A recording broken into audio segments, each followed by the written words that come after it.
Adlaw nga Domingo karon mga kaigsuunan. Petsa 13 sa bulan sa Marso tuig 2022. Karon ang ikaduha nga Domingo sa Kwaresma, second Sunday of Lent. Ang pagbasa kinutlo gikan sa Ebanghelyo sumala ni San Lucas, Kapitulo 9, versikulo 28 ngadto sa 36. Gidala ni Jesus si Pedro, si Juan ug si Santiago ug nanunga sila sa usa ka bungtod aron magampo. Samtang nagampo siya, nausab ang iyang panagway ug misilaw sa kaputi ang iyang sapot. Ug sa kalit mitungha ang duha ka tawo ug nakigsulti kaniya. Sila mao si Moises ug si Elias nga mipakita uban sa langit nung himaya. Ug nakigsulti kang Jesus mahitungod sa iyang kamatayon didto sa Jerusalem.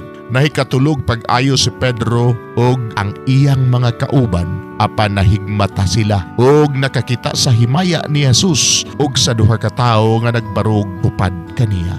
Samtang mibiya kang Jesus ang duha ka tawo, miingon si Pedro kaniya, "Magtutudlo, maayo gayud nga ania kita dinhi. Magpabarog kita og tulo ka tulda. Usa alang kanimo, usa alang kang Moises, ug usa alang kang Elias." Sa tinuoray, wala siya makasabot sa iyang gipanulti. Samtang nagsulti pa siya, mitungha ang usa ka panganod ug milandong kanila ug nangahadlok ang mga tinun-an sa diha nga ang panganod mitabon kanila.